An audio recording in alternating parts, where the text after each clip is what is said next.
Hey folks, it's Frithgar here, how you doing?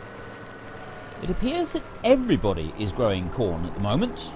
Maize silage here, so yeah, anyway, we don't own this field, so that's kind of besides the point. Before I go any further, my question for this week, I'm doing silage next week, and at the rate that the corn is growing, we'll probably be doing it at the beginning of next week, so we'll be able to work through the week doing our great big silage harvest, which will be awesome. Do you want me in the field to pull the trailer? We're going to be using the cramper trailer, and we'll go between the field and the biogas plant using the Tatra Phoenix. Do you want me to leave the trailer on the Tatra Phoenix and run the truck up and down in the field, running alongside the forager?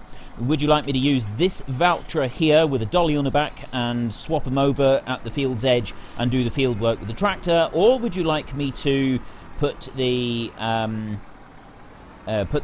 cramper trailer on the back of the forager and tow it around the field with the actual forager? It's your vote, it's your game. Head in the comment section down below, let us know which one you want, and of course don't forget to actually cast your vote by mousing over in the top right hand corner. Silage additives fill level 21. I'm not going to worry about getting any more of that. What we need to do today is, if you take a look here, hay and grass are very, very low. Water is low as well. It's not ideal for the cattle either, and it would be nice if we had our animals topped up before we start doing our silage harvest. So that is what we're going to do first thing today. I've now just come and picked up the Mengele Garant forager. We are going to run up to field 1, where our front-mounted mower is parked up the top up there. We'll get that one on, and we can pop across the road into field 6, and we can start doing a bit of mowing. We'll fill this one right up. We'll tip what we can in for the sheep, and then we will head on over to the cattle. We will tip some more in for the cattle, and hopefully just the one load will be enough to sort of see us through for both lots. At least that's the plan. But as you know, even the best laid plans can often not work out very well. So let's turn our flashing lights on, our beacons and everything else. There we go. And I will meet you up at field 1, where we can hitch on the front mounted mower. We have got a lot of corn up here. This is going to take quite a bit of doing to actually fully harvest it, but I think it'll be fun. Now, I've been told in a couple of times in the comment section on my time-lapse series that you can actually start silaging the corn when it's on this growth stage. You don't have to wait until it's fully ripe. I had no idea about that, so depending on how we do today, obviously it's still going to take time to get through things. If it's still on this growth stage at the beginning of next week, then we'll try it. I mean, some of the crop down in our other fields is one growth stage behind, so we will have the chance, I'm hoping, to at least attempt to do that, and we can see what it's like. So I would like to do that. It'd be quite interesting to see if it actually works or not. I had no idea. I always thought you had to wait until the final growth stage, and that was all you could do, and you had no other option. Just bring that one round there. I want to try and do this without driving on the crop, and a little bit further. Oop. Steady, easy. Don't drive into anything. Right, there we go. So yesterday I was talking about how I learnt to drive a tractor, and how I was sort of put onto very steep ground on a very basic tractor, and I was shown how to do all sorts of dangerous things with a tractor, so that I would be able to pretty much cope with any situation that a career as a tractor driver might throw at me. A very close friend of mine, I was discussing, I just smashed my mower against the stanchion there on the barn. That's not a very good start to things, is it? Oh dear. A very good friend of mine actually said that, you know, it might be worth, just for legal reasons, to point out that unless you have got someone who is extremely proficient at tractor driving, someone who knows what they are doing, you should not attempt to teach yourself anything dangerous like that. Now, I said surely there's no real need to go telling people things like that. This is fairly self-explanatory. You wouldn't go and start trying to do these things, but he seemed to think that for legal reasons I should state, do not try it at home. Unless you have a trained professional teaching you how to do such things, do not attempt to do it on your own. Although I suspect that anybody that is able to access any kind of tractor and work with it on a steep ground would already be fairly familiar with that. So yeah, I'll sort of leave that to you, but I have now stated it. Legally I've now covered myself. Just in case anybody else thought that I needed to say such things, it's now been said. Now then, let's lower that one down, start it up. That's not... Whoa. Let's try this again. With a mower, you don't lower it down and then start it up, do you? You'd be right up against the grass, be up against the blades, it would choke it and possibly even stall the tractor. No. Start it up, then lower it down. We need to get these things right. It's the... was it the devil's in the detail or something like that? I can't remember what the saying is now, but yes, it's important to pay attention to the details. So we want to lower that one down and start that one. Now, if that one doesn't matter, we can lower it down and start it up, or we can do it the other way round. Makes no never mind, I don't think. And now this one, remove top ropes, turn off silage additives is Z. Turn on silage. Right, so we've got the silage additives is on. We'll leave it like that. And we'll go. Now, just because we're just using the front mounted one, the actual load indicator probably isn't going to get very high. If we'd raked up a mountain of stuff, it probably would get a fair bit higher than this. But I don't think that we're going to need to worry about it just with a single front mounted mower on.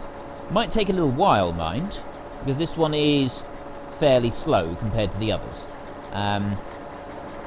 Does have a very nice sound to it, though. You listen to that as you're chugging along. It's a very, very nice sound to it. And again, we've got the... Let me just go to the front here, and I will lift the mower there. And come round.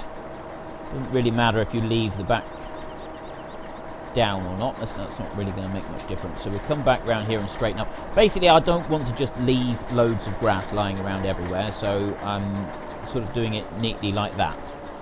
We're not going to be coming back to this field until everything is grown back up again, so it doesn't really matter like that.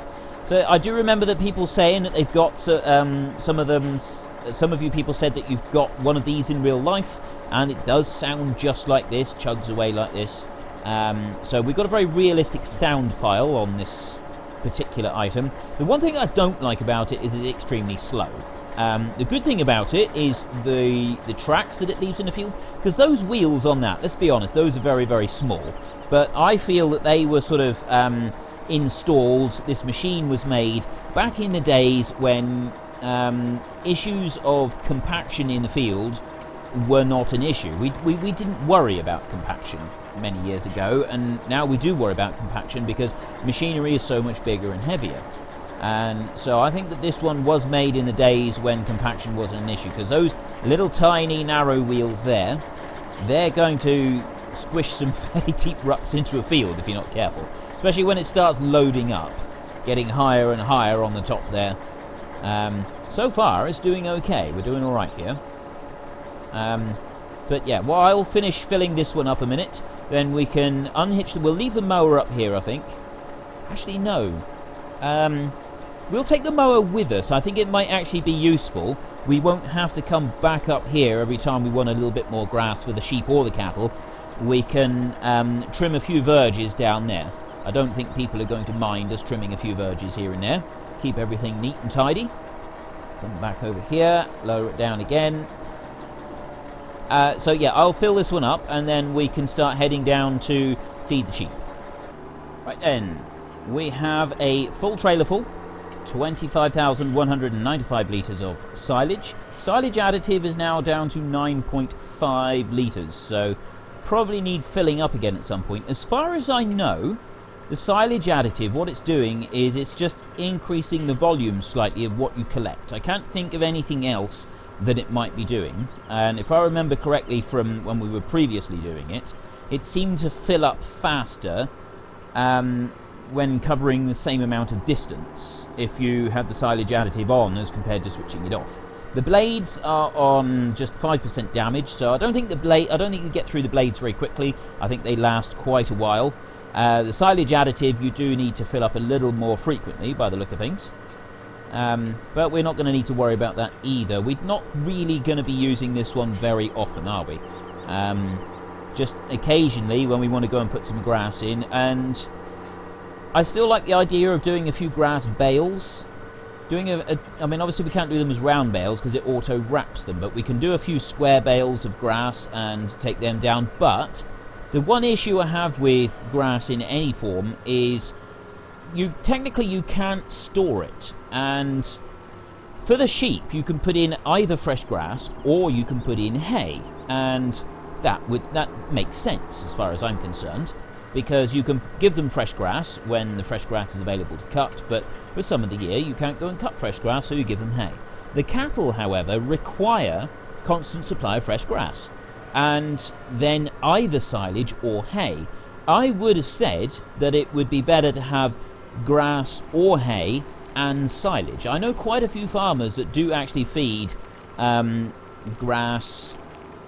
feed both hay and silage. They allow the cattle to have both because well, I don't really know why, but I know that silage generally is better for cattle than hay is, but they do like to have hay every now and then. You'll see them that they sort of tuck into a fresh bit of hay with relish, and really seem to enjoy the taste of it. I think it's just a bit of variety in their diet, really. The silage, as far as I know, keeps the nutrients better than what hay does, and as a general rule it's better for them to have silage than it is for them to have hay, but that doesn't necessarily mean that is always the case.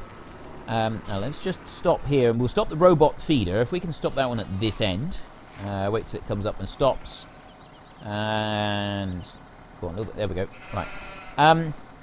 So yeah, it would make more sense to me in this game if cattle had were basically given the same as sheep, have grass or hay. That way we could cut some hay, cut some grass, we could give some of it to them as fresh, and then any that's left over we could give them as not give them as fresh, but give them as the dried grass, would give them as hay. That would seem to make more sense to do it that way round, because you can't store fresh grass. If you stick a heap of fresh grass, try it next time you mow your lawn, put the clippings down, and you'll see that a day later it's already started to heat up and it's gone a bit poor in the middle, and the longer you leave it the worse it gets. And unless you clamp it and do it properly and actually turn it into silage, or spread it out and allow it to dry, your animals are going to have no feed. It's going to rot right there and then they're not going to have anything that they can actually tuck into and eat. So yeah, I think that's sort of, it disappointed me a little bit. It's a little detail there that I felt was wrong, because in some places you cannot feed fresh grass year round. It's not physically possible, and yet here it's saying that the cattle have to have fresh grass year round, but the sheep don't. The sheep, you've got the provision to supply them with hay as and when. So if you're simulating playing seasons, for example, you want to do 2 or 3 days of spring and so on, and I think the seasons mod is going to do that as well, you wouldn't feed them fresh grass in the winter because there wouldn't be any fresh grass. So that's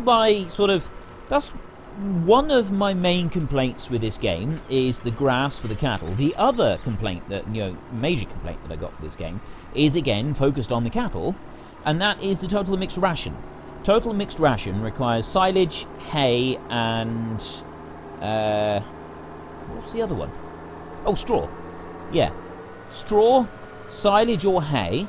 Yeah, I'll buy into that. That's fine. I know quite a lot of people that because in real life, maize silage and grass silage, they're made differently. And they're done... I'm going way too fast here. I should be going a bit slower than this. That's a bit better. Maize silage and grass silage, you don't mix the two together. And they've got very different feed values when it comes to feeding your animals. And a total mixed ration will include a portion of grass silage and a portion of maize silage, and both of them are carefully weighed out and added to your total mixed ration. So I was hoping to see provision for making silage out of corn or maize separately from silage from grass, so that you require both of them to make your total mixed ration. I felt that would be much more of a challenge to make 2 different lots of silage. And then the other one, yes, you could add straw, and adding barley straw, not wheat straw. Wheat straw is very rarely used as a feedstuff because it's so coarse and tough. Barley straw, on the other hand, is much, much softer and is frequently used as an additive to feed value. It's kind of a bulker and adds a lot of fibre to the diet, but there is goodness in barley straw that you don't find present in wheat straw. So they can have that one. The final thing is there's no grains added to the total mixed ration. I felt for a very long time that total mixed ration must include either barley or wheat. You could include some of the other grains, but I felt that barley or wheat should definitely be added to make the total mixed ration. So in my ideal world, total mixed ration for cattle should require a little bit of straw, then either grass silage or hay, some corn silage, and those two should be 2 separate items, and then finally it should include let me just back this one up here. I think we'll leave this here with the grass on it. We'll actually just park it up here somewhere right near the edge. If I dump that one right about there, I think. The final one is, I think that it should have wheat or barley added to the mixture so that you've got some grains having to be put in there as well. Do I leave the mower here and we use that?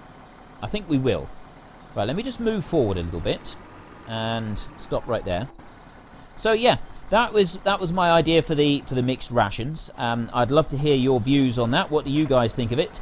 Do you agree with me? Do you think the total mixed ration of having straw, silage and hay is a little bit too unrealistic for your tastes?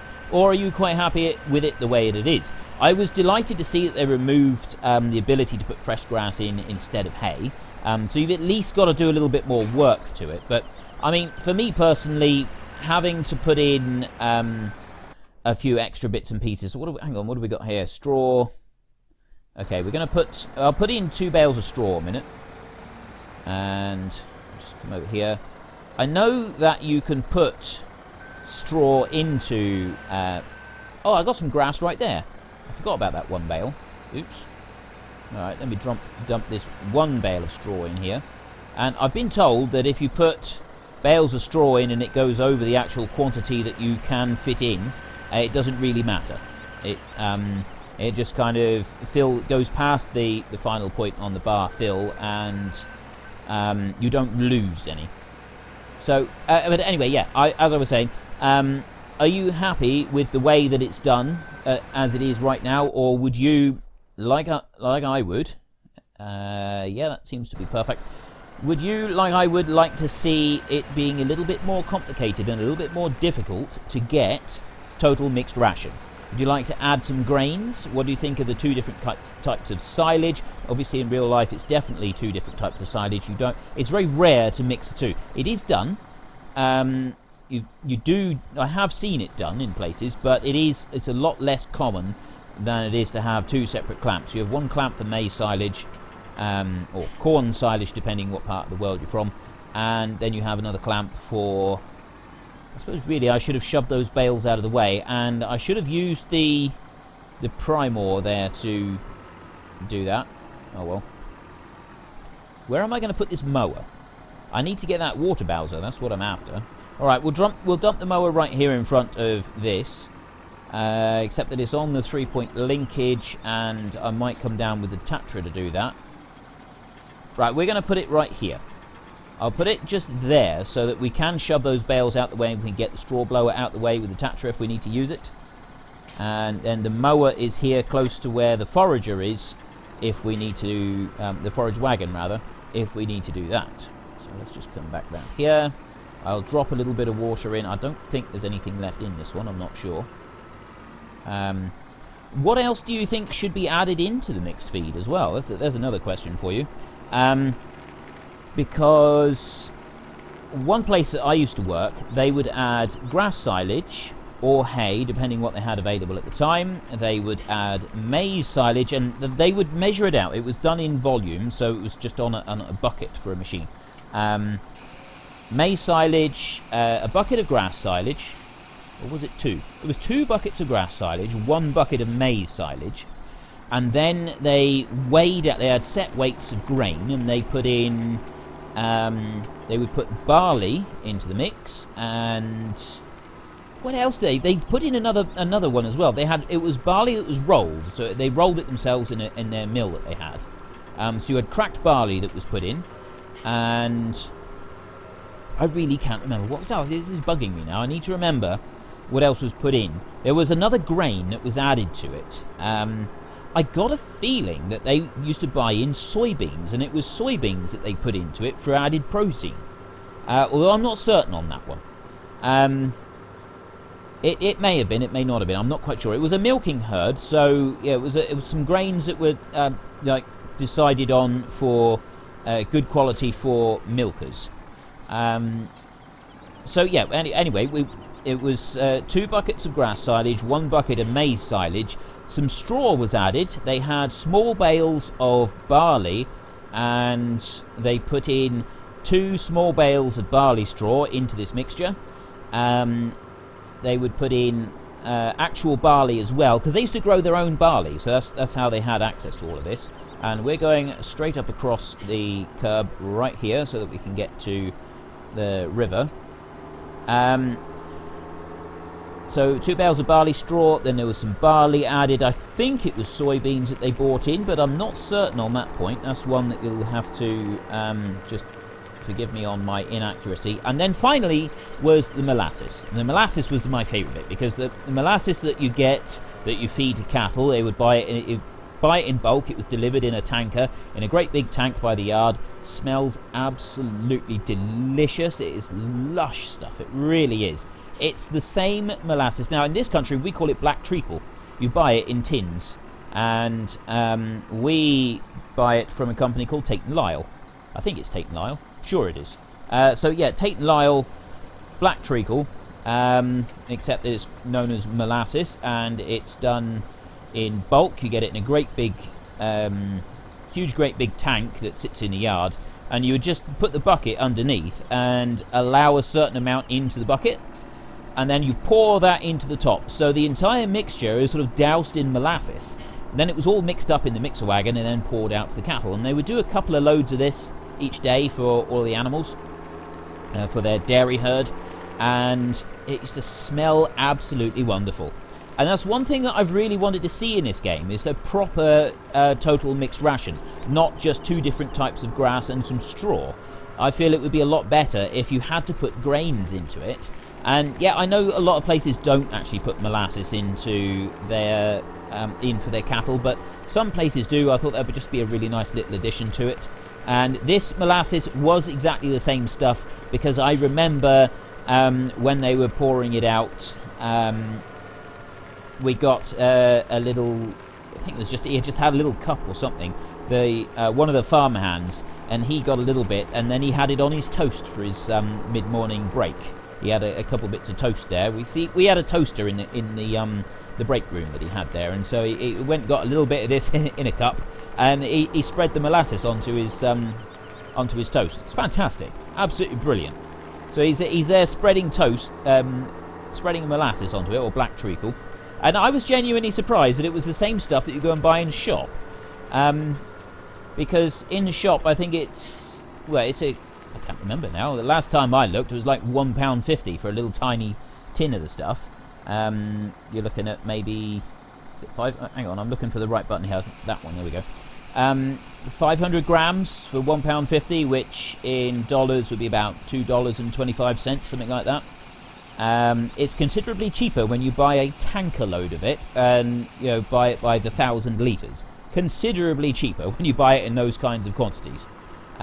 So yeah, if you happen to like black treacle, or molasses as it's called, that's the way to do it. You buy it in bulk, and you can have it as often as you like, whenever you want. Now, that's my timer to say that I've actually just about run out of time. And we'll just come round here. We've got one more thing that we need to do today, and that is put water in for the sheep. I'm not going to take this tanker over to the sheep. I'm going to drive over to the sheep. I'm going to get their tanker, and then we're going to find somewhere to reverse the tanker into the water. Now, I've been told that you can actually reverse over the edge of the bank there in a couple places. It's not easy. You've got to be careful. You don't want to have your tractor being pulled into the water, but it is possible to do it. So I'll meet you over there, and we'll see if we can find somewhere. I'm going to cut across here, actually. Make sure that it's all okay. I will meet you over there, and we can put a little bit of water in for the sheep so that we're all ready for doing our silage next week. Well, looking along here, it doesn't look like there's very many places that you can get down to the river very easily. And I've been told that you can do it. You can squeeze the machine down through there. But I'm not quite sure where we're going to do this. I think there is a spot further up there that we can go to. So let's just back up round to the tanker here. There we go. And this one is completely empty. We've got nothing in it. So at least we'll be able to back in easily enough. It's quite light. But we need to, basically, we're just going to have to go along the bank here and see. Because look at that. That's way too steep. We can't go backing down over there. We might... Ooh, over there. There might be a place just over there that we can get down to the actual river. Or lake, rather. It's in a lake, isn't it? Yes, there. I think we can do that. I did in the time-lapse series back down right over next to the bridge. And it wasn't easy, but you could kind of do it. Yes, I think that we can do it here. I think this is not so steep as to be unrealistic. You look there. Yes, definitely that is... I would say that is acceptable. It's just this last little bit that is going to be a little bit too steep, perhaps. So let's try and straighten it up a little bit so that it would be on a realistic or more realistic level. Now, I've never done this in real life, backed something into a river like this. The places I've always lived and worked have the biggest sort of river that you ever get is, well, a little trickle of a stream compared to the rest of the world. Isn't it R to fill up? I'm sure it's R that you're supposed to press. How far back in have we got to go? Oh, there we go.